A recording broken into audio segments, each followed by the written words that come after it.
ಈ ದುಡ್ಡಿರುವವರು ಎಲ್ಲ ಹಂತಗಳಲ್ಲೂ, ದುಡ್ಡಿರೋರಿಗೆ ಗೊತ್ತಾಗ್ಬಿಟ್ಟಿದೆ how the system works ಅಂತ. ಈ ಒಂದು ವ್ಯವಸ್ಥೆ ಹೇಗಿದೆ, ಇದರಲ್ಲಿ ನಾವು ಏನು ಮಾಡಬೇಕು, ಇದು ಯಾವ ವ್ಯವಸ್ಥೆಗೆ ಹೋಗು, ಒಂದು ಪೊಲೀಸ್ ವ್ಯವಸ್ಥೆಗೆ ಹೋಗ್ತೀಯಾ, ಇಲ್ಲ ಗೂಂಡಾ ವ್ಯವಸ್ಥೆಗೆ ಹೋಗ್ತೀಯಾ, ಇಲ್ಲ ರಾಜಕೀಯ ವ್ಯವಸ್ಥೆಗೆ ಹೋಗ್ತೀಯಾ, ಇಲ್ಲ ನ್ಯಾಯಾಲಯದ ವ್ಯವಸ್ಥೆಗೆ ಹೋಗ್ತೀಯಾ, ಯಾವ ವ್ಯವಸ್ಥೆ ಹಂತಗಳಿಗೆ ಹೋದರೂ ಕೂಡ ನಾವು ದುಡ್ಡು ಬಿಸಾಕ್ತೀವಿ, ಖರೀದಿ ಮಾಡ್ತೀವಿ, ನಾವು ಶ್ರೀಮಂತರು ಆಚೆಗಡೆ ಬರ್ತೀವಿ. ಈ ಒಂದು ಶ್ರೀಮಂತರನ್ನು ಕಟ್ಟಿ ಹಾಕುವಂತಹ ಕಾನೂನು ಇಲ್ಲ, ಆ ವ್ಯವಸ್ಥೆಗಳಿಲ್ಲ, ಎಲ್ಲ ಕಡೆಯೂ ಭ್ರಷ್ಟ ವ್ಯವಸ್ಥೆ ಎಂಬುವಂತಹ ಸಂದೇಶವು ಸಮಾಜಕ್ಕೆ ಹೋಗಬಾರದು ಎಂದಿದ್ದೇ ಆದಲ್ಲಿ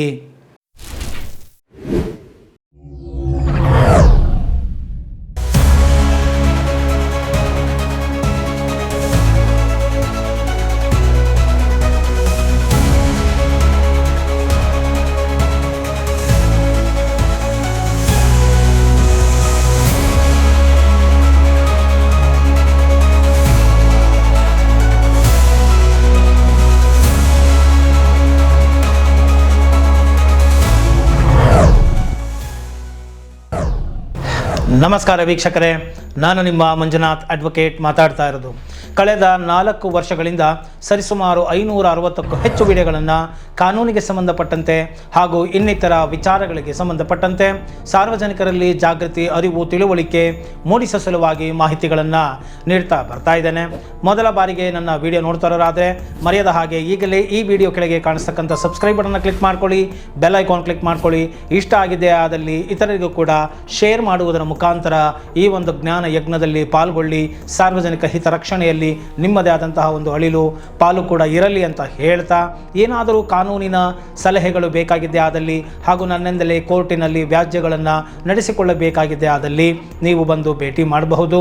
ಇನ್ನು ಈ ಒಂದು ಸ್ಕ್ರೀನಿನ ಮೇಲೆ ಕಾಣಿಸ್ತಕ್ಕಂತಹ ವೆಬ್ಸೈಟಿನ ಲಿಂಕ್ಗೆ ನೀವು ಹೋದರೆ ನಮ್ಮ ಕಂಪನಿಗಳ ವಿವರ ಹಾಗೂ ಅಲ್ಲಿ ನನ್ನ ಎಕ್ಸಾಕ್ಟ್ ಆಫೀಸಿನ ಲೊಕೇಶನನ್ನು ನೀವು ಪಡೆದು ಅಪಾಯಿಂಟ್ಮೆಂಟ್ ತಗೊಂಡು ಬಂದು ಭೇಟಿ ಮಾಡ್ಬೋದು ಅಂತ ಹೇಳ್ತಾ, ಇತ್ತೀಚೆಗೆ ಒಂದು ಆಧ್ಯಾತ್ಮಿಕ ಶಿಕ್ಷಣವೂ ಕೂಡ ಸಮಾಜಕ್ಕೆ ಬಹಳ ಮುಖ್ಯ ಅಂತ ಭಾವಿಸ್ತಾ ಅಂತರ್ಯಾಮಿ ಎಂಬುವಂತಹ ಈ ಒಂದು ಚಾನಲನ್ನು ಓಪನ್ ಮಾಡಿದ್ದೇನೆ. ಸೊ ಆಸಕ್ತರು ಆ ಒಂದು ಚಾನಲ್ಲಿಗೂ ಕೂಡ ಸಬ್ಸ್ಕ್ರೈಬ್ ಮಾಡಿಕೊಂಡು ಬಿಡುವಿದ್ದಾಗೆಲ್ಲ ವಿಡಿಯೋಗಳನ್ನು ನೋಡಿ ಬುದ್ಧಿವಂತರಾಗಿ, ಜ್ಞಾನಿಗಳಾಗಿ, ಸಮಸ್ಯೆ ಬರದಂತೆ ವ್ಯವಹರಿಸಿ ಅಂತ ಹೇಳ್ತಾ, ಶಾಂತಿ ನೆಮ್ಮದಿಯನ್ನು ಪಡೆಯುವಂತಾಗಲಿ ಅಂತ ಹೇಳ್ತಾ, ಇವತ್ತಿನ ಒಂದು ಬಹಳ ಮುಖ್ಯವಾದಂತಹ ವಿಚಾರ, ಎಲ್ಲ ಕಡೆಯೂ ಕೂಡ ಹೇಗೆ ಕಾಡಿಗೆ ಬೆಂಕಿ ಹತ್ತಿಕೊಂಡಿದ್ದೆ ಆದಲ್ಲಿ ಕಾಡ್ಗಿಚ್ಚು ಹರಡುತ್ತದೋ ಆ ರೀತಿಯಾಗಿ ಈ ಒಂದು ಸೌಜನ್ಯ ಪ್ರಕರಣ ಅಂದ ಕೂಡಲೇ ಇಡೀ ಕರ್ನಾಟಕವೇ ಒಮ್ಮೆ ಕಿವಿ ಆಲಿಸಿ ನೋಡುತ್ತೆ. ಅಂದರೆ ಈ ಸೌಜನ್ಯ ಪ್ರಕರಣ ಎಂಬುದು ಬಹಳ ಕಾಡ್ಗಿಚ್ಚಿನಂತೆ ಎಲ್ಲ ಕಡೆಯೂ ಹರಡಿದೆ. ಪ್ರತಿಯೊಂದು ಯೂಟ್ಯೂಬರ್ಸ್ಗಳು ಕೂಡ ಇದರ ಬಗ್ಗೆ ಮಾತನಾಡ್ತಾ ಇದ್ದಾರೆ ಹಾಗೂ ಸಾಕಷ್ಟು ಪತ್ರಿಕೆಗಳಲ್ಲಿ ಹಾಗೂ ಮೀಡಿಯಾಗಳಲ್ಲಿಯೂ ಕೂಡ ಇದು ರಾರಾಜಿಸ್ತಾ ಇದೆ. ಇಂತಹ ಒಂದು ಸೌಜನ್ಯ ಪ್ರಕರಣದ ಬಗ್ಗೆ ವಕೀಲರಾದಂತಹ ನಿಮ್ಮ ಅನ್ವೇಷಣೆ ಏನು, ನಿಮ್ಮ ಒಂದು ವಿಮರ್ಶೆ ಏನು, ಹೇಗೆ ಈ ಒಂದು ವಿಚಾರವನ್ನು ನಾವು ನೋಡಬೇಕು, ಅರಿತುಕೊಳ್ಳಬೇಕು. ಇದರಲ್ಲಿ ಪರಮ ಪವಿತ್ರವಾದಂತಹ ಒಂದು ಧರ್ಮಸ್ಥಳದ ಪ್ರಕರಣ ಕೂಡ ಮತ್ತು ಆ ಒಂದು ಹೆಸರು ಕೂಡ ಕೇಳಿ ಬರ್ತಾ ಇದೆ. ಇದೆಲ್ಲವೂ ಸರಿಯಾ? ಇದರ ಬಗ್ಗೆ ನಿಮ್ಮದೇ ಆದಂತಹ ಒಂದು ವಿಮರ್ಶೆಯನ್ನು ಕೊಡಿ ಅಂತ ಹೇಳಿ ಸಾರ್ವಜನಿಕರಿಂದ, ವೀಕ್ಷಕರಿಂದ ಹಾಗೂ ನನ್ನ ಕಕ್ಷಿದಾರರುಗಳಿಂದ ನನಗೆ ಕರೆ ಬಂದಿದ್ದರಿಂದ, ಕೇಳಿಕೊಂಡಿದ್ದರಿಂದ ಈ ಒಂದು ವಿಚಾರದ ಬಗ್ಗೆ ನನ್ನದೇ ಆದಂತಹ ಅಭಿಪ್ರಾಯವನ್ನು ಕಾನೂನಿನ ಚೌಕಟ್ಟಿನ ಒಳಗೆ ಮಾತನಾಡಬೇಕು ಅಂತ ಹೇಳಿ ನಾನು ಸೀಮಿತಗೊಳಿಸಿ ಆ ಒಂದು ದೃಷ್ಟಿಕೋನದ ಮುಖಾಂತರ ನನ್ನ ಒಂದು ವಿಮರ್ಶೆಯನ್ನು ಹೇಳ್ತಾ ಹೋಗ್ತೇನೆ. ಕೊನೆಯವರೆಗೂ ವಿಡಿಯೋವನ್ನು ನೋಡಿ ಅಂತ ಹೇಳ್ತಾ, ಇಷ್ಟ ಆಗಿದ್ದೆ ಆದಲ್ಲಿ ಇತರರಿಗೂ ಕೂಡ ಮರೆಯದ ಹಾಗೆ ಶೇರ್ ಮಾಡಿ ಅಂತ ಕೂಡ ಹೇಳ್ತೇನೆ. ಇನ್ನು ನೋಡಿ, ಈ ಸೌಜನ್ಯ ಪ್ರಕರಣ ಅಂದ ಕೂಡಲೇ ನಾವು ತಿಳಿದುಕೊಳ್ಳಬೇಕು, ಇದು ಒಂದು ಹೊಸ ಪ್ರಕರಣ ಅಲ್ಲ. ಇದು ಈಗಾಗಲೇ 12ರಿಂದ 13 ವರ್ಷಗಳಿಂದ ಈ ಒಂದು ಪ್ರಕರಣವು ಕರ್ನಾಟಕದ ರಾಜ್ಯಾದ್ಯಂತ ಸುದ್ದಿ ಮಾಡಿದೆ ಹಾಗೂ ಪ್ರತಿಭಟನಾಕಾರರುಗಳು ಪ್ರತಿಭಟನೆಯನ್ನು ನಡೆಸಿದ್ದಾರೆ. ಒಂದು ಅಮಾಯಕ ವಿದ್ಯಾರ್ಥಿಗೆ ಆದಂತಹ ಈ ಒಂದು ಘೋರ ದುರಂತ ಖಂಡಿತವಾಗಿಯೂ ಕೂಡ ಖಂಡನೀಯ ಹಾಗೂ ಎಲ್ಲರೂ ಕೂಡ ಇದನ್ನು ಖಂಡಿಸಲೇಬೇಕು. ಹಾಗೂ ನಿಜವಾದಂತಹ ಒಂದು ಆರೋಪಿಗಳು ಯಾರಿದ್ದಾರೆ, ಅಪರಾಧಿಗಳು ಯಾರಿದ್ದಾರೆ ಅವರನ್ನು ಗುರುತಿಸಿ ಪತ್ತೆ ಹಚ್ಚಿ ಅವರಿಗೆ ಶಿಕ್ಷೆಯನ್ನು ನೀಡಲೇಬೇಕು ಎಂಬುದರಲ್ಲಿ ಎರಡನೇ ಮಾತಿಲ್ಲ. ಸೊ ನನ್ನ ಒಂದು ಅಭಿಪ್ರಾಯವು ಕೂಡ ನಿರಪರಾಧಿಯಾದಂತಹ, ಅಮಾಯಕಿಯಾದಂತಹ ವಿದ್ಯಾರ್ಥಿಯಾಗಿದ್ದಂತಹ ಮುಗ್ಧ ಮನಸ್ಸಿನಲ್ಲಿ ವಿದ್ಯೆಯನ್ನು ಅರ್ಜಿಸಬೇಕು ಎಂಬುವಂತಹ ಒಂದು ಮನಸ್ಸಿಟ್ಟು ಕಾಲೇಜಿಗೆ ಹೋಗಿ ಆ ಒಂದು ದಿನ ನವರಾತ್ರಿಯ ದಿನ ಹಸಿವಿನಲ್ಲಿ ಅಂದರೆ ಉಪವಾಸ ಇದ್ದು ಆ ಒಂದು ಮನೆಗೆ ಹೋಗುವಂತಹ ಸಂದರ್ಭದಲ್ಲಿ ನಡೆದಂತಹ ಈ ಒಂದು ದುರ್ಘಟನೆ, ಅತ್ಯಾಚಾರ ಹಾಗೂ ಕೊಲೆಯ ಪ್ರಕರಣ ನಿಜಕ್ಕೂ ಖೇದನೀಯ. ಸೊ ಇದರ ಬಗ್ಗೆ ಮಾನವೀಯತೆಯುಳ್ಳವರು ಪ್ರತಿಯೊಬ್ಬರೂ ಕೂಡ ಧ್ವನಿ ಎತ್ತಲೇಬೇಕು. ಆಕೆಗೆ ಆದಂತಹ ಅನ್ಯಾಯಕ್ಕೆ ನ್ಯಾಯ ಸಿಗಲೇಬೇಕು ಎಂಬುದರಲ್ಲಿ ಎರಡನೇ ಮಾತಿಲ್ಲ. ಸೊ ಆಕೆಗೆ ನ್ಯಾಯ ಸಿಗಲಿ. ಆಕೆಯ ಮೇಲೆ ದೌರ್ಜನ್ಯ ಎಸಗಿದ ಕುಕೃತ್ಯವನ್ನು ಮಾಡಿದಂತಹ ಈ ಅಪರಾಧಿಗಳನ್ನು ಪತ್ತೆ ಹಚ್ಚಿ ಈ ಒಂದು ಕಾನೂನು ವ್ಯವಸ್ಥೆಯಲ್ಲಿ ಶಿಕ್ಷೆಯನ್ನು ನೀಡಿ ಈ ರೀತಿಯಾದಂತಹ ಪ್ರಕರಣಗಳು ಮರುಕಳಿಸದಂತೆ ನಡೆದುಕೊಳ್ಳಬೇಕು ಎಂಬುದು ನನ್ನ ಒಂದು ಮಾತು ಸೌಜನ್ಯ ಪರವಾಗಿ ಆಗಿದೆ. ಇದಕ್ಕೆ ಸಂಬಂಧಪಟ್ಟಂತೆ ನಮ್ಮ ಕಡೆಯಿಂದ ಯಾವುದೇ ರೀತಿಯಾದಂತಹ ಸಹಾಯವು ಬೇಕಾಗಿದ್ದೇ ಆದಲ್ಲಿ ಕಾನೂನಿನ ಚೌಕಟ್ಟಿನಲ್ಲಿ ಖಂಡಿತ ಮಾಡಲು ಸಿದ್ಧರಿದ್ದೇವೆ ಎಂಬುವಂತಹ ಮಾತನ್ನು ಕೂಡ ಇದರಲ್ಲಿ ಹೇಳಲಿಕ್ಕೆ ಇಚ್ಛಿಸುತ್ತೇನೆ. ಇನ್ನು ಈ ಒಂದು ಸೌಜನ್ಯ ಪ್ರಕರಣ 12-13 ವರ್ಷಗಳ ನಂತರ ಯಾಕೆ ಹೀಗೆ ಇಷ್ಟು ಸದ್ದು ಮಾಡಿತು? ಮೊದಲು ಕೋರ್ಟಿನಿಂದ ಇಂಜಂಕ್ಷನ್ ಅಥವಾ ಸ್ಟೇ ಆರ್ಡರ್ಗಳನ್ನು ತೆಗೆದುಕೊಂಡು ಬಂದು ಯಾವ ಯೂಟ್ಯೂಬ್ನಲ್ಲೂ ಕೂಡ ಇದನ್ನು ಬಿತ್ತರಿಸಬಾರದು ಎಂಬುವಂತಹ ನಿರ್ಬಂಧಕಾಜ್ಞೆಯನ್ನು ವಿಧಿಸಿದ್ದು. ಹೀಗೆಲ್ಲ ಪ್ರತಿಭಟನೆಗಳು ಇದ್ದರೂ ಕೂಡ ಯಾಕೆ ಈ ಒಂದು ಕೊಲೆಯ ನಡೆದರೂ ಕೂಡ ಈ ಒಂದು ಯೂಟ್ಯೂಬರ್ಗಳ ಮೇಲೆ ಅಥವಾ ಇನ್ನು ಪತ್ರಿಕೆಗಳ ಮೇಲೆ ಯಾರು ಕೂಡ ಇದರ ಬಗ್ಗೆ ಮಾತನಾಡಬಾರದು ಎಂದು ಈ ಕೋರ್ಟು ನಿರ್ಬಂಧಕಾಜ್ಞೆಯನ್ನು ವಿಧಿಸಿತು? ಈ ಒಂದು ಸಂವಿಧಾನದ ಅಡಿಯಲ್ಲಿ ನಮಗೆ ವಾಕ್ ಸ್ವಾತಂತ್ರ್ಯವಿಲ್ಲವಾ? ನಾವು ವಾಯ್ಸನ್ನು ರೈಸ್ ಮಾಡಬಾರದಾ? ನ್ಯಾಯಕ್ಕಾಗಿ ನಾವು ಹೋರಾಟ ಮಾಡಬಾರದಾ? ಧ್ವನಿ ಏರಿಸಬಾರದಾ ಎಂದು ಪ್ರಶ್ನೆಯನ್ನು ಮಾಡಿಕೊಂಡಿದ್ದೆ. ಆದಲ್ಲಿ ಖಂಡಿತವಾಗಿಯೂ ನಮಗೆ ಆ ಸ್ವಾತಂತ್ರ್ಯ ಇದ್ದೇ ಇದೆ. ಆದರೆ ಎಲ್ಲಿ ನಾವು ಸಾಕ್ಷ್ಯಾಧಾರಗಳನ್ನು ಸಂಗ್ರಹಿಸದೆ, ಯಾವ ಪುರಾವೆಗಳನ್ನು ಇಟ್ಟುಕೊಳ್ಳದೆ, ಕೇವಲ ಒಬ್ಬರಿಂದ ಒಬ್ಬರು ಮಾತನಾಡಿರುವುದನ್ನು ಕೇಳಿಸಿಕೊಂಡು ಊಹಾಪೋಹಗಳ ಮೇಲೆ ಮಾತನಾಡ್ತಾ ಒಂದು ಪ್ರಸಿದ್ಧವಾದಂತಹ ಒಂದು ವ್ಯಕ್ತಿಗಳ ಮೇಲೆ, ಸ್ಥಳದ ಮೇಲೆ ನಾವು ಅವಮಾನವಾಗುವ ರೀತಿಯಲ್ಲಿ, ಗೌರವಕ್ಕೆ ಚ್ಯುತಿ ಬರುವ ರೀತಿಯಲ್ಲಿ ಮಾತನಾಡಿದ್ದೇ ಆದಲ್ಲಿ, ಅಂತಹ ಸಂದರ್ಭಗಳಲ್ಲಿ ಅವರ ಗೌರವಕ್ಕೆ ಚ್ಯುತಿ ಬರುತ್ತೆ ಅಂತ ಕೋರ್ಟ್ಗೆ ಕಂಡಿದ್ದೇ ಆದಲ್ಲಿ, ಮನವರಿಕೆಯಾಗಿದ್ದೇ ಆದಲ್ಲಿ, ಪ್ರೈಮಾ ಫೇಸಿ ಎಂದರೆ ಮೂಲ ಸಾಕ್ಷಿಗಳೇ ಇಲ್ಲದಂತೆ ಈ ಒಂದು ಕುಕೃತ್ಯ ನಡೆಯುವ ಸಂದರ್ಭ ಬಂದಿದ್ದೇ ಆದಲ್ಲಿ, ಸಮಾಜದಲ್ಲಿ ಇದು ತುಂಬ ಪ್ರಚುರವಾಗಿದ್ದೇ ಆದಲ್ಲಿ ವಿಚಾರ, ಅಂತಹ ಸಂದರ್ಭಗಳಲ್ಲಿ ನ್ಯಾಯಾಲಯವು ಒಂದು ವ್ಯಕ್ತಿಯ, ಸ್ಥಳದ ಮಹಿಮೆಯ ಘನತೆಗೆ ಚ್ಯುತಿ ಬಾರದಂತೆ ನಿರ್ಬಂಧಕಾಜ್ಞೆ ವಿಧಿಸುವುದು ಸಹಜವಾಗಿದೆ. ಹೀಗೆ ಆದಂತಹ ಈ ಒಂದು ಪ್ರಕರಣದಲ್ಲಿ ಈಗ ಇತ್ತೀಚೆಗೆ ಯಾಕೆ ಈ ಒಂದು ಪ್ರಕರಣ ಇಷ್ಟು ಮಟ್ಟಿಗೆ ಪ್ರಚಾರವಾಯಿತು ಅಂತ ಹೇಳಿದರೆ, ಈ ಒಂದು ನೆಕ್ಸ್ಟ್ ಸಮೀರ್ MD ಅಂದರೆ ದೂತ ಚಾನಲನ್ನು ನಡೆಸುತ್ತಿರುವಂತಹ ವ್ಯಕ್ತಿ, ತುಂಬ ಯಂಗ್ ಆ್ಯಂಡ್ ಎನರ್ಜೆಟಿಕ್ ವ್ಯಕ್ತಿ, ಬಾಯ್ ಅಂತಲೇ ನಾವು ಹೇಳಬಹುದು. ಆ ಒಂದು ವ್ಯಕ್ತಿಯು ಈ ಒಂದು AI ಅಂದರೆ ಆರ್ಟಿಫಿಷಿಯಲ್ ಇಂಟೆಲಿಜೆನ್ಸಿ, ಈ ಒಂದು ತಂತ್ರಜ್ಞಾನವನ್ನು ತುಂಬ ಪ್ರಖರವಾಗಿ ಬಳಸಿಕೊಂಡು ಕಥೆಯನ್ನು ಹೇಳುವ ಮುಖಾಂತರ ಆಧುನಿಕತೆಯ ಒಂದು ಮ್ಯೂಸಿಕ್ಕು ಶೈಲಿಯನ್ನು ಬಳಸಿಕೊಂಡು ಫಿಲ್ಮ್ ಮಾಡುವ ರೀತಿಯಲ್ಲಿ ಅದನ್ನು ತುಂಬ ಜನರಿಗೆ ಮನಮುಟ್ಟುವ ರೀತಿಯಲ್ಲಿ ಭಾವನಾತ್ಮಕವಾಗಿ ಎಳೆಯಾಗಿ ಕಥೆಯನ್ನು ಹೇಳುವ ಮುಖಾಂತರ ಜನಗಳಿಗೆ ಇದರ ಬಗ್ಗೆ ಒಂದು ಕಥೆಯ ರೂಪದಲ್ಲಿ ತಿಳಿಸಿದ್ರಿಂದ, ಮತ್ತು ಈ ಒಂದು ವಿಡಿಯೋದಲ್ಲಿ ಧರ್ಮಸ್ಥಳದ ವಿಶ್ವವಿಖ್ಯಾತವಾದಂತಹ ಧರ್ಮಸ್ಥಳ, ತುಂಬ ಪುಣ್ಯವಾದಂತಹ ಸ್ಥಳ, ಇಂತಹ ಒಂದು ಸ್ಥಳದ ಬಗ್ಗೆಯೂ ಕೂಡ ಮಾತನಾಡಿದ್ದರಿಂದ, ಹಾಗೂ ಹಿಂದೂ ದೇವಾಲಯಗಳನ್ನು ಮುಜರಾಯಿ ಇಲಾಖೆಗೆ ಸೇರಿಸಬೇಕು, ಈ ಒಂದು ಧರ್ಮಸ್ಥಳ ಯಾಕೆ ಇನ್ನು ಮುಜರಾಯಿ ಇಲಾಖೆಗೆ ಸೇರಿಲ್ಲ, ಇದು ಹಿಂದೂ ದೇವಾಲಯವೋ ಇದು ಜೈನ ದೇವಾಲಯವೋ ಎಂಬುವಂತಹ ಒಂದು ವಿಚಾರಗಳನ್ನು ಕೂಡ ಆತನ ವಿಡಿಯೋದಲ್ಲಿ ಹೇಳಿದ್ದರಿಂದ ಇಲ್ಲಿ ಸೌಜನ್ಯ ಪ್ರಕರಣಕ್ಕೆ ನ್ಯಾಯ ಕೊಡಿಸುವ ನಿಟ್ಟಿನಲ್ಲಿ ಮಾತನಾಡುವ ಬದಲು ಒಂದು ವಿಶ್ವವಿಖ್ಯಾತವಾದಂತಹ ಧರ್ಮಸ್ಥಳದ ಮತ್ತು ಅಲ್ಲಿ ವೀರೇಂದ್ರ ಹೆಗ್ಗಡೆಯವರ ಒಂದು ಹೋಲುವಂತಹ ಚಿತ್ರವನ್ನು ಹೇಳಿ ತೋರಿಸಿ, ಮತ್ತು ಆ ಕುಟುಂಬದವರನ್ನೇ ಬೊಟ್ಟು ಮಾಡುವಂತೆ ಪರೋಕ್ಷ ರೀತಿಯಲ್ಲಿ ಹೇಳಿ, ಅಲ್ಲಿ ಆ ಒಂದು ಊರಿನ ಮುಖ್ಯಸ್ಥರು, ಯಜಮಾನರು, ದೊಡ್ಡವರು ಎಂಬುವಂತಹ ಪದಗಳನ್ನು ಬಳಸದೆ ಗೌಡರು ಎಂಬುವಂತಹ ಪದವನ್ನು ಬಳಸಿ ಮತ್ತು ಆತನು ಮುಸ್ಲಿಮನಾಗಿದ್ದು ಹಿಂದೂ ಧರ್ಮದ ವಿರೋಧಿಯಾಗಿ ಮಾತನಾಡ್ತಾ ಇದ್ದಾನೆ. ಹೀಗೆ ಸಾಕಷ್ಟು ಕಾಂಟ್ರವರ್ಸಿಗಳು ಆಗಿ ಹೋಯಿತು. ನೋಡಿ, ವೈರಲ್ ಆಗುವ ಹುಚ್ಚನ್ನು ಮೊದಲು ಬಿಟ್ಟು ಬಿಡಬೇಕಾಗಿದೆ. ಯಾವುದೇ ಒಂದು ವಿಚಾರವನ್ನು ಮಾತನಾಡುವಾಗ ಬಹಳ ಪ್ರಬುದ್ಧರಾಗಿ ನಾವು ಯಾವ ಭಾವನೆಗಳಿಗೂ ಧಕ್ಕೆಯುಂಟಾಗದಂತೆ ನಾವು ನ್ಯಾಯವನ್ನು ಕೇಳಬೇಕಾಗುತ್ತೆ ಮತ್ತು ನಮ್ಮ ವಾದವನ್ನು ಮಂಡಿಸಬೇಕಾಗುತ್ತೆ. ಅದನ್ನು ಬಿಟ್ಟು ನಮ್ಮ ಮುಖ್ಯ ಅಜೆಂಡಾವನ್ನೇ ನಾವು ಮರೆತು ನಾವು ಬೇರೆ ಬೇರೆ ವಿಚಾರಗಳ ಕಡೆಗೆ ವಿನಾಕಾರಣ ಹಸ್ತಕ್ಷೇಪ ಮಾಡಿ ಅದರಲ್ಲಿ ವಿವಾದಾಂಶಗಳನ್ನು ಹುಟ್ಟಿಹಾಕಿ ನಾವು ಮಾತನಾಡಿದಾಗ ಅದು ಏನಾಗುತ್ತೆ, ಕಾಂಟ್ರವರ್ಷಿಯಲ್ ಸಬ್ಜೆಕ್ಟ್ ಆಗಿಬಿಡುತ್ತೆ. ಜನಕ್ಕೆ ಈ ಒಂದು ನಕಾರಾತ್ಮಕ ವಿಚಾರಗಳ ಬಗ್ಗೆ ಮತ್ತು ಕಾಂಟ್ರವರ್ಷಿಯಲ್ ವಿವಾದವನ್ನು ಹೂಡಿರುವಂತಹ ವಿಚಾರಗಳ ಬಗ್ಗೆ ಬಹಳ ಆಸಕ್ತಿ ಹಾಗೂ ಕರ್ನಾಟಕದ ಹೃದಯವೆಂದೇ ಪರಿಗಣಿಸಲ್ಪಟ್ಟಿರುವಂತಹ ಈ ಒಂದು ಧರ್ಮಸ್ಥಳ, ಪರಮ ಪವಿತ್ರವಾದಂತಹ ಸ್ಥಳ, ಯಾರಿಗೆ ಯಾವುದೇ ಅನ್ಯಾಯವಾಗಿದ್ದೇ ಆದಲ್ಲಿ ಅಥವಾ ಸತ್ಯವನ್ನು ತಿಳಿಯಬೇಕಾಗಿದ್ದೇ ಆದಲ್ಲಿ, ನ್ಯಾಯವನ್ನು ತಿಳಿಯಬೇಕಾಗಿದ್ದೇ ಆದಲ್ಲಿ ಎಲ್ಲರೂ ಕೂಡ ಆಣೆ ಪ್ರಮಾಣಗಳನ್ನು ಮಾಡುವತ್ತ ಧರ್ಮಸ್ಥಳದ ಕಡೆಗೆ ಧಾವಿಸ್ತಾ ಇದ್ದರು. ಅಲ್ಲಿ ಹೋಗಿ ಆಣೆ ಪ್ರಮಾಣಗಳನ್ನು ಮಾಡೋರು.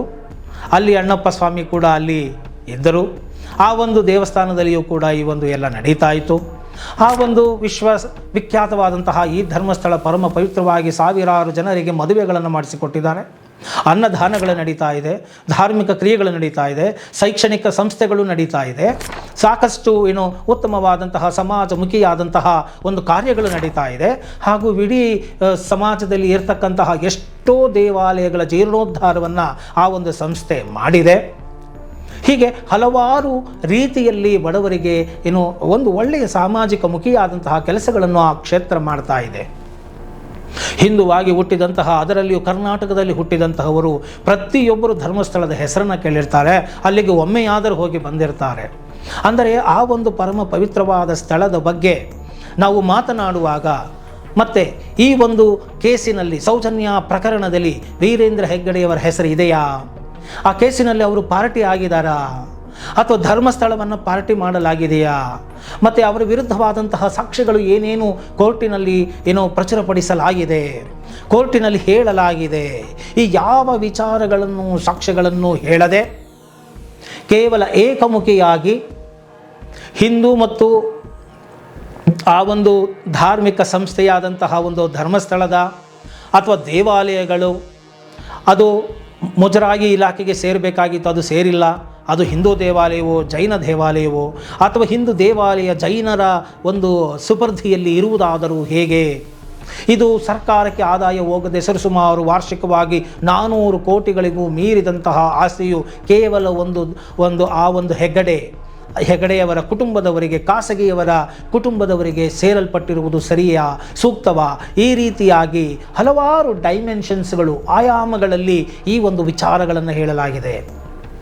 ಇಲ್ಲಿ ಹೆಚ್ಚಾಗಿ ಸೌಜನ್ಯಾಗೆ ನ್ಯಾಯ ಕೊಡಿಸುವ ಬದಲು ಅಲ್ಲಿ ಯಾರು ಪಾರ್ಟಿ, ಯಾರು ಪ್ಲೇಂಟಿಫ್ ಅಥವಾ ಕಂಪ್ಲೇನೆಂಟು, ಯಾರು ಅಕ್ಯೂಸ್ಡ್, ಯಾರ ವಿರುದ್ಧ ಈ ಒಂದು ಆರೋಪ ಇದೆ, ಈ ಒಂದು ಆರೋಪ ಸಾಬೀತುಪಡಿಸುವಲ್ಲಿ ಪ್ರಮುಖ ಸಾಕ್ಷಿಗಳು ಏನಿದೆ, ಮತ್ತು ಆರೋಪಿಗಳು ಯಾರ್ಯಾರಿದ್ದಾರೆ, ಅವರ ಹಿನ್ನೆಲೆಗಳು ಏನು, ಅವರು ತಾವು ಅಮಾಯಕರು ಎಂದು ಸಾಬೀತುಪಡಿಸುವಲ್ಲಿ ನ್ಯಾಯಾಲಯಕ್ಕೆ ಕೊಟ್ಟಿರುವಂತಹ ಸಾಕ್ಷ್ಯಾಧಾರಗಳು ಏನು, ಅದಕ್ಕೆ ತದ್ವಿರುದ್ಧವಾದಂತಹ ಸಾಕ್ಷ್ಯಗಳು ಏನಿದೆ, ಇದರ ಬಗ್ಗೆ ಪ್ರಸ್ತುತತೆ ಏನಿದೆ, ವಾಸ್ತವ ಏನಿದೆ, ಕೋರ್ಟಿನಲ್ಲಿ ಹಾಜರುಪಡಿಸಲಾದಂತಹ ಸಾಕ್ಷ್ಯಾಧಾರಗಳು ಏನು, ಇದರ ಬಗ್ಗೆ ಯಾವುದನ್ನೂ ಮಾತನಾಡದೆ ಕೇವಲ ಏಕಪಕ್ಷೀಯವಾಗಿ ಎಮೋಷನಲ್ ಆಗಿ ಒಂದು ಹಿಡನ್ ಅಜೆಂಡಾವನ್ನು ಇಟ್ಟುಕೊಂಡು ಮಾತನಾಡಿರುವಂತಹ ಒಂದು ನಿಟ್ಟಿನಲ್ಲಿ ಆ ವಿಡಿಯೋ ನನ್ನ ಕಣ್ಣಿಗೂ ಕೂಡ ಕಾಣ್ತಾ ಇದೆ. ಯುವಕನಾಗಿ ಆತನು ಧೈರ್ಯ ಮಾಡಿ ಒಂದು ಸ್ಥಳದ ಬಗ್ಗೆ ಮಾತನಾಡಿರುವುದು ನಿಜಕ್ಕೂ ಪ್ರಶಂಸನೀಯ. ಅಲ್ಲಿ ಯಾವುದೇ ತರಹದ ತಪ್ಪುಗಳು ಆಗಿದ್ದೇ ಆದಲ್ಲಿ ಅದನ್ನು ನಾವು ಸಾಕ್ಷ್ಯಗಳನ್ನು ಸಂಗ್ರಹಿಸಿ ಪುರಾವೆಗಳನ್ನು ಇಟ್ಟುಕೊಂಡು ಭರಿತವಾಗಿ ನಾವು ಮಾತನಾಡಿದಾಗ ಅದು ನಿಜಕ್ಕೂ ಶ್ಲಾಘನೀಯ. ಅದನ್ನು ಮಾಡಿದಿದ್ದರೆ ಇನ್ನೂ ಹೆಚ್ಚು ನಾವು ಅವರನ್ನು ಪ್ರಶಂಸಿಸಬಹುದಾಗಿತ್ತು. ನೋಡಿ, ಆತನು ಒಬ್ಬ ಮುಸ್ಲಿಂ ಎಂಬುವಂತಹ ಕಾರಣಕ್ಕೆ ಇದಕ್ಕೆ ಈತನು ಹಿಂದೂ ವಿರೋಧಿ ಅಂತೆಲ್ಲ ಮಾತನಾಡ್ತಾ ಇದ್ದಾರೆ. ಇದು ಬಹಳ ಖಂಡನೀಯ. ಆತನು ಹಿಂದೂ ಧರ್ಮದ ವಿಚಾರಗಳ ಬಗ್ಗೆಯೂ ಕೂಡ ಮಾತನಾಡಿದ್ದಾನೆ. ಏನೋ ಪುರಾಣ ಕಥೆಗಳ ಬಗ್ಗೆ, ಅಶ್ವತ್ಥಾಮದ ಬಗ್ಗೆ, ಹೀಗೆ ಹಲವಾರು ವಿಚಾರಗಳನ್ನು ಮಾತನಾಡಿದ್ದಾನೆ. ಎಷ್ಟೋ ಕಡೆ ವೈಚಾರಿಕತೆಯುಳ್ಳಂತಹ ವಿಡಿಯೋಗಳನ್ನು ಮಾಡಿ ಹಾಕ್ತಾ ಇದ್ದಾರೆ. ಅದೇ ಥರ ಮೌಢ್ಯತೆಯನ್ನು ಬಿತ್ತುವಂತಹ ಈ ಒಂದು ಹಾರಾರು, ದೆವ್ವ, ಭೂತ, ಈ ತರಹದ ವಿಚಾರಗಳನ್ನು ಕೂಡ ಮಾತನಾಡ್ತಾ ಇದ್ದಾನೆ. ಸೊ ಇಲ್ಲಿ ಕೆಲವು ಗೊಂದಲಗಳು ಇದೆ ಎಂಬುದು ಕೂಡ ಸ್ಪಷ್ಟವಾಗಿ ಕಾಣಿಸ್ತಾ ಇದೆ. ಆದ್ದರಿಂದ ಈತನು ಒಂದೇ ಮಾಡಿಲ್ಲ, ಇಷ್ಟು ಟೆಕ್ನಾಲಜಿ ಉಪಯೋಗಿಸಿ ಮಾಡೋದಕ್ಕೆ ಈತನ ಹಿಂದೆ ಇನ್ಯಾರೋ ಇದ್ದಾರೆ, ಏನೋ ಸಂಚು ಇದೆ, ಇದಕ್ಕೊಂದು ಗುಂಪಿದೆ, ಇದು ಆ ಒಂದು ಧಾರ್ಮಿಕ ಸ್ಥಳದ ಕೌರವಕ್ಕೆ ಚ್ಯುತಿ ಬರಬೇಕು ಎಂಬುವಂತಹ ರೀತಿಯಲ್ಲಿ ಇದನ್ನು ಮಾಡಿದ್ದಾರೆ ಎಂಬುವಂತಹ ಆರೋಪಗಳು ಕೂಡ ಕೇಳಿ ಬರ್ತಾ ಇದೆ. ಇರಲಿ, ಒಟ್ಟಾರೆಯಾಗಿ ಇದು ಎಲ್ಲವೂ ಕೂಡ ನ್ಯಾಯಾಲಯಗಳಲ್ಲಿ ತೀರ್ಮಾನವಾಗಬೇಕಾದಂತಹ ವಿಚಾರ ಆಗಿರೋದರಿಂದ, ನನ್ನ ಮುಂದೆ ಯಾವುದೇ ಸಾಕ್ಷ್ಯಾಧಾರಗಳು ಇಲ್ಲದಿರುವುದರಿಂದ, ಇದರಲ್ಲಿ ಯಾರು ಸರಿ ಯಾರು ತಪ್ಪು ಎಂದು ಹೇಳಲು ನಾನು ಹೋಗದೆ, ನಾನು ಕೇವಲ ನಾನು ಕೇಳಿದಂತಹ ವಿಚಾರಗಳನ್ನು ವಿಮರ್ಶೆ ಮಾಡಿ, ತುಲನೆ ಮಾಡಿ, ಸಾರ್ವಜನಿಕರಿಗೆ ಒಂದು ವೈಚಾರಿಕತೆಯನ್ನು ಮಾಡುವಲ್ಲಿ, ವಿವೇಚಿಸುವಲ್ಲಿ ನಾನು ಒಂದು ಸ್ಪೇಸನ್ನು ಕೊಡ್ತಾ ಇದ್ದೀನಿ ಅಂತ ಮಾತ್ರ ಹೇಳಲಿಕ್ಕೆ ಇಲ್ಲಿ ಬಯಸ್ತೇನೆ. ಇನ್ನು ಈ ಒಂದು ಪ್ರಕರಣಕ್ಕೆ ಸಂಬಂಧಪಟ್ಟಂತೆ ಈ ಒಂದು ಸೌಜನ್ಯಗೆ ಏನು ಅನ್ಯಾಯ ಆಗಿದೆ ಅಂತ ಹೇಳಿದ್ರೆ, ನೋಡಿ, ಆಕೆಗೆ ಸರಿಸುಮಾರು 17 ವರ್ಷದ ಅಮಾಯಕಿ, ಮುಗ್ಧೆ, ಇಂತಹ ಒಂದು ವಿದ್ಯಾರ್ಥಿಗೆ ಈ ರೀತಿಯಾದಂತಹ ಘಾತಕ ಕೃತ್ಯಗಳು ನಡೆಯಬಾರದು. ಪ್ರಖರವಾದಂಥ ಅಂಶಗಳು ಏನಿದೆ ಅಂತ ಹೇಳಿದರೆ, ಆ ಒಂದು ಆಕೆಯನ್ನು ಅಂತಹ ಸ್ಥಳವು ತುಂಬ ಆ ಒಂದು ಕಣಿವೆ ತುಂಬ ಸ್ಲೋಪ್ ಆಗಿದೆ, ಅಲ್ಲಿ ಒಬ್ಬನೇ ಅದನ್ನು ಕರೆದುಕೊಂಡು ಹೋಗಲಿಕ್ಕೆ ಸಾಧ್ಯ ಇಲ್ಲ ಎಂಬುವಂಥದ್ದು.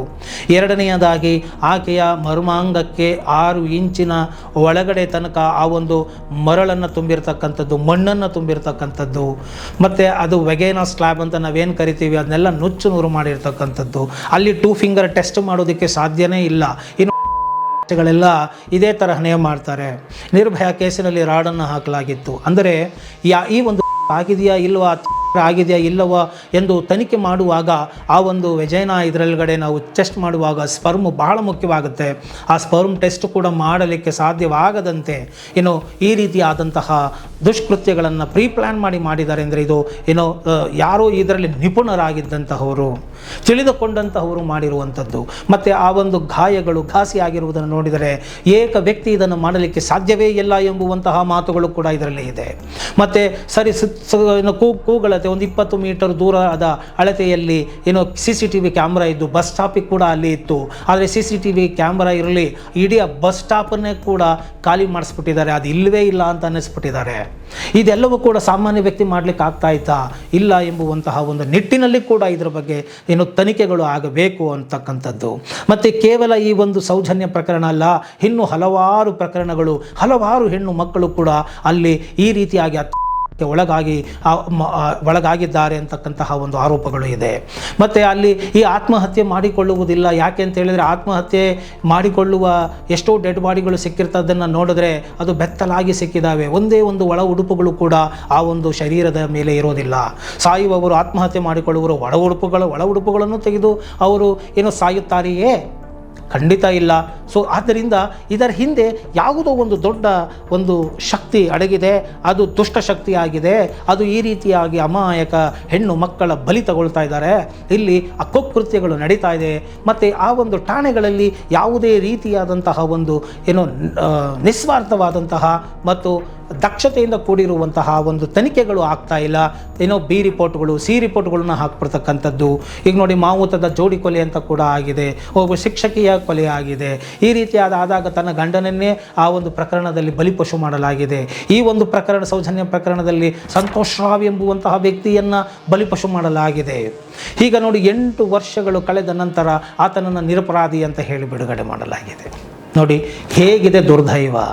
ಈಗ ಆತನು ಅಮಾಯಕ ಆಗಿದ್ದೇ ಆದಲ್ಲಿ, ಈಗ 8 ವರ್ಷಗಳಿಂದ ಆತನಿಗೆ ಆದಂತಹ ಒಂದು ಕ್ರೌರ್ಯ, ಆತನಿಗೆ FIR ಮಾಡಿದಂತಹ ಪೊಲೀಸರ ಮೇಲೆ ಏನು ಕ್ರಮ, ಮತ್ತು ಆತನಿಗೆ ಚಿತ್ರಹಿಂಸೆ ಕೊಟ್ಟವರ ಮೇಲೆ ಏನು ಕ್ರಮ, ಆತನು ಅಪರಾಧಿಯೋ ನಿರಪರಾಧಿಯೋ ಒಂದು ತಿಳಿದುಕೊಳ್ಳಲು ಆತನನ್ನು 8 ವರ್ಷಗಳ ಕಾಲ ಜೈಲಿನಲ್ಲಿಟ್ಟು ಆತನ ಅತ್ಯಮೂಲ್ಯವಾದಂತಹ ಸಮಯವನ್ನು ಹಾಳು ಮಾಡಿದಂತಹ ಈ ನ್ಯಾಯಾಂಗ ವ್ಯವಸ್ಥೆ ಮತ್ತು ಈ ಒಂದು ಪೊಲೀಸ್ ವ್ಯವಸ್ಥೆ, ಇದರ ವಿರುದ್ಧ ಏನು ಮಾಡುವುದು, ಮತ್ತು ಆತನಿಗಾದಂಥ ಅನ್ಯಾಯಕ್ಕೆ ಪರಿಹಾರ ಏನು, ಮತ್ತು ಇದು ಪ್ರಜಾಪ್ರಭುತ್ವ ಸತ್ತೆಯಲ್ಲಿ ಈ ರೀತಿಯಾಗಿ ಅಮಾಯಕ ವ್ಯಕ್ತಿಗಳ ದೌರ್ಜನ್ಯ ಆಗ್ತಾ ಇದ್ದರೆ ಅದನ್ನು ಕೇಳುವವರು ಯಾರು?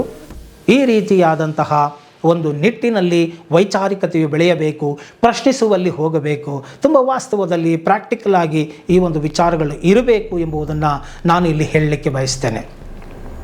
ಇನ್ನು ಈ ಒಂದು ಸಂತೋಷ್ ರಾವ್ ಬಗ್ಗೆ ನಾನು ಮಾತಾಡಿದ್ದಾಯಿತು. ಇನ್ನು ಈ ಒಂದು ಸೌಜನ್ಯ ಸಂಬಂಧಪಟ್ಟಂತೆ ಗಿರೀಶ್ ಮಟ್ಟಣ್ಣನವರ್ ಅವರು PSI ಆಗಿದ್ದರು, ಪೊಲೀಸ್ ಇಲಾಖೆಯಲ್ಲಿ ಇದ್ದಂತಹವರು, ವಿಧಾನಸಭೆಯಲ್ಲಿ ಹುಸಿ ಬಾಂಬನ್ನು ಇಟ್ಟಿದ್ದೇನೆ ಅಂತ ಹೇಳಿ ಹೆದರಿಸಿದಂತಹ ಒಬ್ಬ ವ್ಯಕ್ತಿಯಾಗಿದ್ದಾರೆ. ಹೋರಾಟಗಾರರಾಗಿ ಈ ಸೌಜನ್ಯ ಪ್ರಕರಣಕ್ಕೆ ಸಂಬಂಧಪಟ್ಟಂತೆ ಸಾಕಷ್ಟು ವಿಡಿಯೋಗಳನ್ನು ಮಾತಾಡಿದ್ದಾರೆ, ಇಂಟರ್ವ್ಯೂಗಳಲ್ಲಿ ಮಾತಾಡಿದ್ದಾರೆ. ಅವರ ಜೊತೆಯಲ್ಲಿ ತಿಮ್ಮರೋಡಿ ಎಂಬುವಂತಹ ವ್ಯಕ್ತಿ, ಅವರು ಕೂಡ ಸಾಮಾಜಿಕ ಹೋರಾಟಗಾರ, ಈ ಧಾರ್ಮಿಕ ಮುಖಂಡ ಅಂತಲೂ ಕೂಡ ಹೇಳ್ಬೋದು. ಇವರು ಸೇರಿಕೊಂಡು ಈ ಒಂದು ಸೌಜನ್ಯಗೆ ಸಾಥ್ ಕೊಡ್ತಾ ಇದ್ದಾರೆ ಪ್ರಕರಣದಲ್ಲಿ, ಹಾಗೂ ಅದರ ಬಗ್ಗೆ ಸಾಕಷ್ಟು ಸಾಕ್ಷ್ಯಾಧಾರಗಳನ್ನು ಇಟ್ಕೊಂಡಿದ್ದೀವಿ, ಮಾತಾಡ್ತೇವೆ ನಾವು ಅಂತ ಹೇಳ್ತಾ ಇದ್ದಾರೆ. ಆದರೆ ಇಲ್ಲಿಯವರೆಗೆ ಈ ಒಂದು ಧರ್ಮಸ್ಥಳದ ವಿರುದ್ಧ ಇರುವಂತಹ ಆರೋಪಗಳು ಏನು, ಯಾಕೆ ಈ ಧರ್ಮಸ್ಥಳದ ಹೆಸರನ್ನು ತೆಗೆದುಕೊಳ್ಳಲಾಯಿತು, ಘಟನೆ ನಡೆದಂತಹ ಸ್ಥಳದ ಬಗ್ಗೆ ಯಾಕೆ ಹೇಳ್ತಾ ಇಲ್ಲ.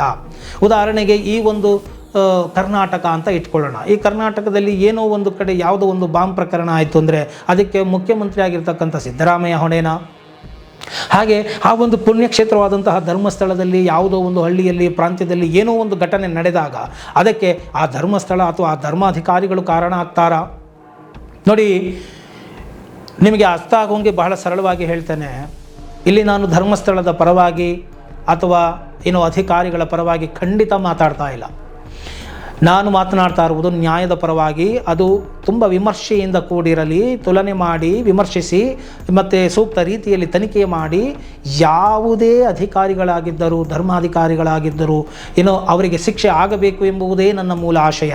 ಆದರೆ ಇದು ಯಾವುದನ್ನು ಮಾಡದೆ ಸುಮ್ಮನೆ ಸುಪ್ರಸಿದ್ಧರಾಗಿರುವವರ ಹೆಸರುಗಳನ್ನು ತೆಗೆದುಕೊಂಡು ತೇಜೋವಧೆ ಮಾಡುವುದು ನಿಜಕ್ಕೂ ಖಂಡನೀಯ ಮತ್ತು ಧಾರ್ಮಿಕ ಭಾವನೆಗಳಿಗೆ ಚ್ಯುತಿ ತಂದಂಗಾಗುತ್ತೆ. ಆದ್ದರಿಂದ ಇದು ನಡೆಯಕೂಡದು, ಇದು ಒಳ್ಳೆಯ ಬೆಳವಣಿಗೆ ಕೂಡ ಅಲ್ಲ ಎಂಬುವ ಮಾತನ್ನು ಇಲ್ಲಿ ಹೇಳಲಿಕ್ಕೆ ನಾನು ಬಯಸ್ತೇನೆ. ನೋಡಿ, ಸೂರ್ಯನಿದ್ದಾನೆ, ಸೂರ್ಯನಿಂದ ಕಿರಣಗಳು ಭೂಮಿಗೆ ಬೀಳ್ತಾ ಇದೆ. ಆ ಬೆಳಕಿನಲ್ಲಿ ಒಂದು ಕಡೆ ಭಗವದ್ಗೀತೆಯ ಶ್ರವಣ ನಡೀತಾ ಇದೆ, ಪ್ರವಚನ ನಡೀತಾ ಇರುತ್ತೆ. ಇನ್ನೊಂದು ಕಡೆ ಹೆಣ್ಣು ಮಗಳ ಅತ್ಯಾಚಾರ ಆಗಿರುತ್ತೆ ಅಂತ ಇಟ್ಕೊಳ್ಳೋಣ. ಅದು ಸೂರ್ಯನ ಬೆಳಕಿನ ಆಧಾರದ ಮೇಲೆಯೇ ಎರಡು ಕೃತ್ಯಗಳು ನಡೆದಿದೆ. ಹಾಗಂದ ಮಾತ್ರಕ್ಕೆ ಈ ಬೆಳಕು ನೀಡಿದಂತಹ ಸೂರ್ಯನೇ ಇದಕ್ಕೆ ಕಾರಣ, ಆದ್ದರಿಂದ ಈ ಸೂರ್ಯನೇ ಅಪರಾಧಿ ಅಂತ ಹೇಳೋಕ್ಕಾಗುತ್ತಾ? ಇಲ್ಲ. ಸೂರ್ಯನ ಬೆಳಕನ್ನು ನೀವು ಯಾವ ರೀತಿಯಲ್ಲಿ ಉಪಯೋಗಿಸಿಕೊಂಡಿದ್ದೀರಿ ಎಂಬುದರ ಮುಖಾಂತರ ಅದು ಸರಿತಪ್ಪುಗಳು ನಿರ್ಧಾರ ಆಗಬೇಕು. ಸೊ ಇಲ್ಲಿ ನಾನು ಹೇಳೋದಿಷ್ಟೇ, ಹೇಗೆ ಈ ಒಂದು ಧರ್ಮಸ್ಥಳ ನಿರಪರಾಧಿ ಅಥವಾ ಆರೋಪಗಳು ಬಂದಿದ್ದೇ ಆದಲ್ಲಿ ಈ ಧರ್ಮಸ್ಥಳದ ಹೆಸರು ಯಾಕೆ ಬರ್ತಾ ಇದೆ, ಧರ್ಮಾಧಿಕಾರಿಗಳ ಹೆಸರು ಯಾಕೆ ಬರ್ತಾ ಇದೆ, ಅವರು ನಿರಪರಾಧಿಗಳು ಅಂತ ಹೇಳೋದಕ್ಕೆ ಅವರು ಏನು ಸಾಕ್ಷ್ಯಾಧಾರಗಳನ್ನು ನೀಡಿದ್ದಾರೆ ಅನ್ನೋದನ್ನು ನಾವು ನೋಡಬೇಕಾಗುತ್ತೆ. ಈ ಒಂದು ಟೆಕ್ನಿಕಲ್ ಆಸ್ಪೆಕ್ಟ್, ಲೀಗಲ್ ಆಸ್ಪೆಕ್ಟನ್ನು ಎಳೆಯಾಗಿ ಮಾತನಾಡ್ತಕ್ಕಂಥವರ ಕೊರತೆ ಇದೆ.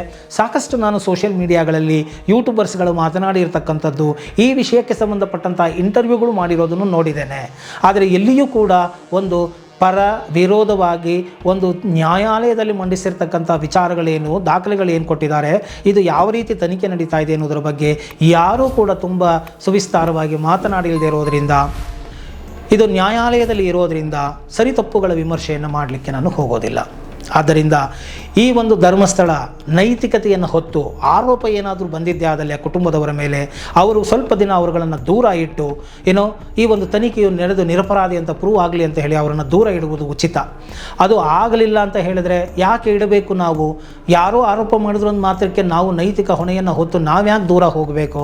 ಹಾಗಿದ್ರೆ ಚೆನ್ನಾಗಿರೋದನ್ನು ನೋಡಿ ನೂರಾರು ಜನ ಆರೋಪ ಮಾಡ್ತಾರೆ, ನಾವು ಹೋಗೋಕ್ಕಾಗೋದಿಲ್ಲ, ನಮಗೆ ನ್ಯಾಯಾಲಯದ ವ್ಯವಸ್ಥೆ ಇದೆ, ನಾವು ಅದನ್ನು ಹೋರಾಟ ಮಾಡ್ತೇವೆ, ನಾವು ಅಪರಾಧಿಗಳು ಅಂತ ನ್ಯಾಯಾಲಯ ರುಜುವಾತು ಮಾಡುವ ತನಕ ನಾವು ಯಾಕೆ ಈ ಆರೋಪದ ಹೊಣೆಯನ್ನು ಹೊರಬೇಕು? ನಮಗೂ ಪ್ರಜಾಪ್ರಭುತ್ವ ವ್ಯವಸ್ಥೆಯಲ್ಲಿ ಹೋರಾಟ ಮಾಡುವ ಶಕ್ತಿ ಇದೆ. ಈ ರೀತಿಯಾಗಿ ಅಂದುಕೊಂಡಿದ್ದೆ ಆದಲ್ಲಿ ಖಂಡಿತವಾಗಿ ಅವರು ಹೋರಾಟವನ್ನು ಮಾಡಬಹುದು, ಯಾವುದಕ್ಕೂ ಬಗ್ಗದೆ ಜಗ್ಗದೆ. ಸೊ ಸತ್ಯಮೇವ ಜಯತೆ. ಧರ್ಮಸ್ಥಳ ನಾವು ಹೇಳ್ತೇವೆ ಧರ್ಮೋ ರಕ್ಷತಿ ರಕ್ಷಿತಃ ಅಂತ ಹೇಳಿ, ಧರ್ಮವನ್ನು ಕಾಯುವಂತಹ ಆ ಒಂದು ಮಂಜುನಾಥ ಸ್ವಾಮಿಯಲ್ಲಿ ನೆಲೆಸಿರೋದ್ರಿಂದ ನಿಜಕ್ಕೂ ಈ ಒಂದು ಅಪರಾಧ ಕೃತ್ಯವನ್ನು ಯಾರು ಮಾಡಿದ್ದಾರೆ ಅವರಿಗೆ ಖಂಡಿತವಾಗಿಯೂ ಶಿಕ್ಷೆ ಆಗೇ ತೀರುತ್ತೆ ಎಂಬುವಂತಹ ಮಾತನ್ನು ಕೂಡ ನಾನು ಇಲ್ಲಿ ಹೇಳಲಿಕ್ಕೆ ಬಯಸ್ತೇನೆ. ಇನ್ನು ಯೂಟ್ಯೂಬರ್ಗಳಿಗೆ ನಾನು ಏನು ಹೇಳ್ತೇನೆ ಅಂದರೆ, ಸಾಕ್ಷ್ಯಾಧಾರಗಳನ್ನು ಸಂಗ್ರಹಿಸಿ ಮಾತನಾಡಿ ಏನೋ ವ್ಯೂಸ್ ಆಗಬೇಕು ಅಂತ ಆಗಲಿ ಅಥವಾ ಇನ್ನೇನೋ ಆಗಬೇಕು ಅಂತ ಹೇಳಿ ತುಂಬ ದೊಡ್ಡ ದೊಡ್ಡ ವ್ಯಕ್ತಿಗಳ ಸ್ಥಳಗಳ ಸಾಧನೆ ಮಾಡಿದಂತಹ ಸಿದ್ಧರ ಮಹಾಪುರುಷರ ಅಥವಾ ಪುಣ್ಯ ಕ್ಷೇತ್ರಗಳ ಹೆಸರುಗಳನ್ನು ಸುಖಾಸುಮ್ಮನೆ ತೆಗೆದುಕೊಂಡು ಮಾತನಾಡುವುದು ತಪ್ಪಾಗುತ್ತೆ. ಆ ರೀತಿಯಾಗಿ ಮಾಡಬೇಡಿ. ನನ್ನ ಪ್ರೀತಿಯ ಯೂಟ್ಯೂಬರ್ಗಳಿಗೆ ನಾನು ಹೇಳೋದೇನೆಂದರೆ, ಒಳ್ಳೆಯ ಕಂಟೆಂಟ್ಗಳನ್ನು ರೆಡಿ ಮಾಡಿಕೊಂಡು ಸಬ್ಜೆಕ್ಟನ್ನು ತಿಳಿದು ಸತ್ಯಾನ್ವೇಷಣೆಗಳನ್ನು ಮಾಡಿ ಮಾತನಾಡಿ. ಸೊ ಸುಮ್ಮನೆ ಅಪಾಯವನ್ನು ಮೈ ಮೇಲೆ ಎಳೆದುಕೊಳ್ಳಬೇಡಿ ಎಂಬುವಂತಹ ಒಂದು ಕಿವಿ ಮಾತನ್ನು ಕೂಡ ವಕೀಲರಾಗಿ ಇಲ್ಲಿ ಹೇಳಲಿಕ್ಕೆ ನಾನು ಬಯಸ್ತೇನೆ. ಇನ್ನು ಪೊಲೀಸ್ ಇಲಾಖೆ ಅಂತೂ ಬಹಳ ನಿರ್ಲಕ್ಷ್ಯತನದಿಂದ ನಡೆದುಕೊಂಡಿದೆ ಈ ಒಂದು ಪ್ರಕರಣದಲ್ಲಿ ಅಂತ ಹೇಳಿ ನಾವು ತುಂಬ ಸ್ಪಷ್ಟವಾಗಿ ಹೇಳಬಹುದಾಗಿದೆ. ಯಾಕಂದರೆ ಆ ಒಂದು ವೆಜೈನ ಸ್ವಾಬ್ ಅಂತ ನಾವೇನು ಕರಿತೇವೆ, ಅದರಲ್ಲಿ ಈಗ ಆಲ್ರೆಡಿ ಮಣ್ಣನ್ನು ತುಂಬಿ ಅದರಲ್ಲಿ ಆದಷ್ಟು ಫಂಗಸ್ ಫಾರ್ಮ್ ಆಗಿ ಯಾವುದೇ ರೀತಿಯಾದಂತಹ ಒಂದು ಸಾಕ್ಷಿಗಳು ಸಿಗದಂತೆ ಮಾಡಿದರು. ಅದನ್ನು 24 ಗಂಟೆಯ ಒಳಗಾಗಿ ಅದನ್ನು ಲ್ಯಾಬ್ ರಿಪೋರ್ಟ್ಗೆ ಕಳಿಸಬೇಕಾಗಿತ್ತು. ಅದನ್ನು ಮಾಡದೆ 12 ದಿನಗಳ ನಂತರ ಇದನ್ನು ಕಳಿಸಿಕೊಟ್ಟಿರ್ತಕ್ಕಂಥದ್ದು ಗೊತ್ತಾಗ್ತಾ ಇದೆ ಇಲ್ಲಿ ಎಷ್ಟು ನಿರ್ಲಕ್ಷ್ಯತನ ನಡೆದಿದೆ, ಹಾಗೂ ಇಲ್ಲಿ ದೊಡ್ಡವರ ಕೈವಾಡ ಎಷ್ಟು ನಡೆದಿದೆ, ಇನ್ಫ್ಲುಯೆನ್ಸ್ ನಡೆದಿದೆ ಅಂತೇಳಿ. ಈ ರೀತಿಯಾದಂತಹ ಒಂದು ಬೇಜವಾಬ್ದಾರಿಯನ್ನು ಮಾಡಿದಂತಹ ಪೊಲೀಸ್ ಅಧಿಕಾರಿಗಳನ್ನು ವಿರುದ್ಧ ಕ್ರಮವನ್ನು ತೆಗೆದುಕೊಳ್ಳಬೇಕು. ಹಾಗೂ ತನಿಖೆಗಳು ಇದೆಲ್ಲವೂ ಸೂಕ್ತ ರೀತಿಯಲ್ಲಿ ನಡಿಬೇಕಾಗಿತ್ತು, ಅದು ಕೂಡ ನಡೆದಿಲ್ಲ. ಪೊಲೀಸ್ ತನಿಖೆ ಆಯಿತು, CBI ತನಿಖೆ ಆಯಿತು, ಇದೆಲ್ಲ ತನಿಖೆಗಳು ಆಗಿದೆ. ಈಗ ಅಸಂತೋಷ ನಿರಪರಾಧಿ ಅಂತೇಳಿ ಆಚೆ ಬಂದಿದ್ದಾರೆ. ಈಗ ಅವರಿಗೆ ಪರಿಹಾರವನ್ನು ಆ ಇಲಾಖೆಯೇ ಕಟ್ಟಿಕೊಡಬೇಕಾಗಿದೆ.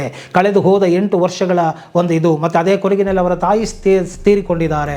ಅದಕ್ಕೂ ಯಾರು ಪರಿಹಾರಗಳನ್ನು ಕೊಡಬೇಕು, ಯಾವ ರೀತಿ ಪರಿಹಾರವನ್ನು ಕಟ್ಟಿಕೊಡುತ್ತೆ ಈ ವ್ಯವಸ್ಥೆ? ಬಡವರಿಗೆ ವ್ಯವಸ್ಥೆಗಳು ಇಲ್ಲವೇ? ಬರೀ ಶ್ರೀಮಂತರ ಪರವಾಗಿ ಮಾತ್ರ ಈ ವ್ಯವಸ್ಥೆಗಳಿದೆಯಾ?